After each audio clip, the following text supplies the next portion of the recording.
Emas terjun bebas, logam mulia yang selama ini menjadi tempat berlindung ketika pasar goncang kali ini malah anjlok mendalam. Apa yang terjadi? Apakah memang ini momen untuk memborong emas atau justru sinyal yang harus diwaspadai? Yang terbaik si karyawan pintar. Di sebuah pasar saham yang sibuk, semua mata tertuju pada satu meja. Meja itu penuh dengan batangan emas yang berkilau.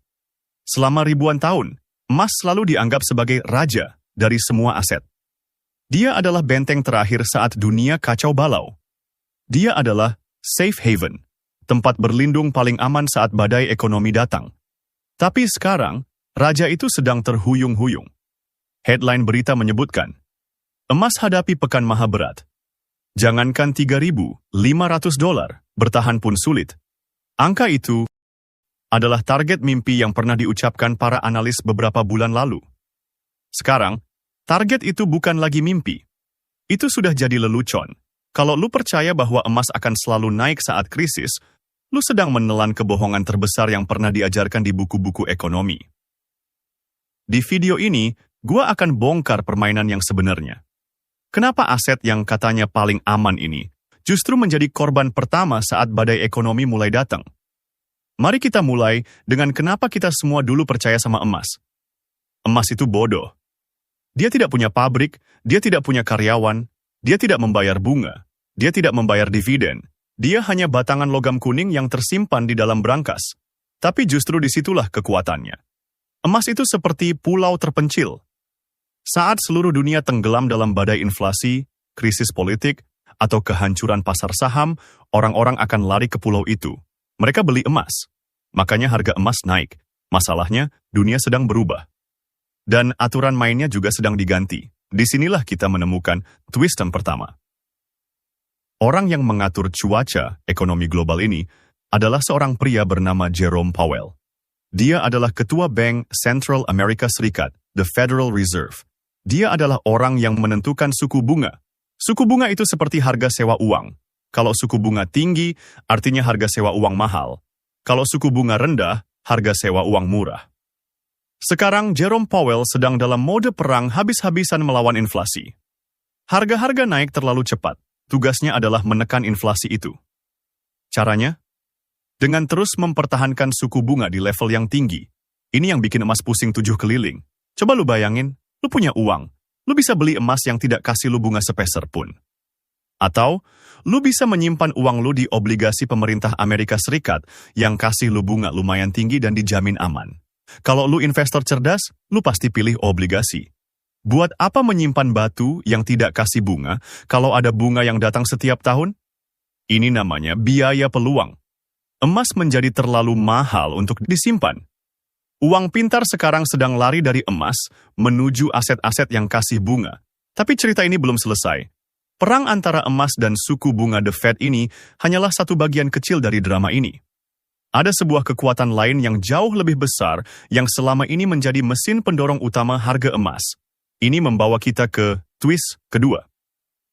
The Fed would ever lower rates, would buy debt for a lot less. It's a shame. This guy, do you ever have a guy that's not a smart person and you're dealing with him and you have to deal, he's not a smart guy. He's worried about inflation. I said, that's right. If there's inflation in 6 months or 9 months, you lower the rates. Dan ini adalah plot twist yang tidak ada seorang pun yang prediksi. Faktor yang justru menjatuhkan emas datang dari orang yang sama yang selama ini dianggap sebagai sumber ketidakpastian global, Donald Trump. Selama bertahun-tahun, kita terbiasa dengan narasi bahwa kebijakan proteksionis Trump yang agresif akan memicu perang dagang, dan perang dagang akan mendorong orang lari ke emas. Logika yang masuk akal. Tapi di bulan Juli 2025, Trump membalikkan seluruh papan catur. Secara mengejutkan, Trump berhasil mencapai serangkaian kesepakatan dagang dengan mitra-mitra utama Amerika Serikat.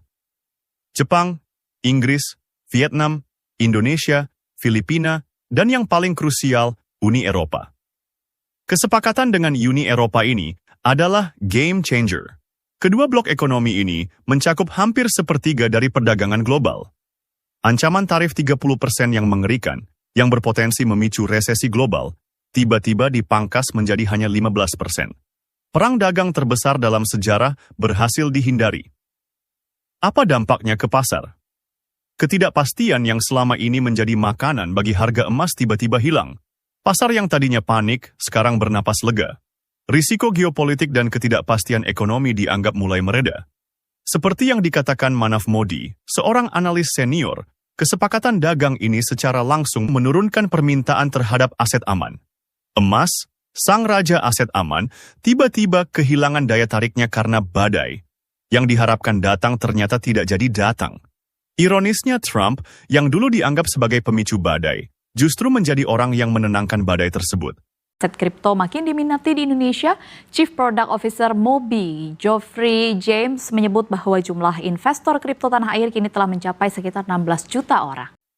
Dan saat kita pikir permainannya sudah cukup rumit, muncul lagi twist ketiga dan terakhir. Dulu, kalau lu mau cari aset yang tidak terikat dengan sistem bank, lu cuma punya satu pilihan, emas. Tapi sekarang ada pemain baru. Seorang anak nakal yang lebih muda, lebih seksi, dan lebih disukai oleh generasi milenial, Bitcoin. Narasi Bitcoin sebagai emas digital bukan lagi sekadar omong kosong. Institusi-institusi keuangan besar sudah mulai mengalokasikan sebagian kecil portofolio mereka ke Bitcoin. Bagi banyak investor muda, memegang emas terasa seperti sesuatu dari masa lalu. Seperti menyimpan koin kuno di museum. Sementara memegang Bitcoin terasa seperti berinvestasi di masa depan. Persaingan ini secara perlahan, tapi pasti menggerus status monopoli emas sebagai satu-satunya safe haven di luar sistem tradisional. Emas adalah aset dari dunia analog, sementara kita hidup di dunia digital. Jadi, apa yang kita saksikan saat ini bukanlah sebuah kebetulan. Ini adalah sebuah badai yang sempurna. Jadi, apa yang kita saksikan saat ini bukanlah sebuah kebetulan. Ini adalah sebuah badai yang sempurna. Di satu sisi, sang pembuat cuaca menaikkan harga sewa uang, bikin emas jadi tidak menarik. Di sisi lain, ketidakpastian global yang menjadi bahan bakarnya justru mereda karena diplomasi dagang yang tak terduga. Dan di saat yang bersamaan, muncul pesaing baru yang merebut sebagian pangsa pasarnya. 3 serangan dari 3 arah yang berbeda, yang membuat sang raja aset aman bertekuk lutut. Sekarang, kita sampai pada inti dari semua ini. Kejatuhan harga emas ini bukan cuma soal grafik yang turun. Ini adalah sebuah pergeseran paradigma fundamental. Mitos yang selama ini kita pegang teguh, bahwa emas adalah benteng terakhir di saat krisis, sedang diuji dan terbukti rapuh. Ketergantungannya pada kebijakan bank sentral dan ketakutan pasar menunjukkan bahwa emas tidak seindependen yang kita kira. Dia masih menjadi bagian dari permainan sistem keuangan global, bukan penyelamat di luarnya. Sekarang gue tanya sama lu, setelah gue bongkar semua permainannya, lu masih melihat emas sebagai benteng terakhir yang tak terkalahkan? Atau lu melihatnya sebagai sebuah peninggalan dari masa lalu yang kilaunya mulai pudar? Yang nasibnya kini lebih banyak ditentukan oleh para birokrat di Washington dan sentimen pasar daripada oleh kekuatan fundamentalnya sendiri? Tulis analisis lu di bawah. Gua mau dengar pemikiran lu.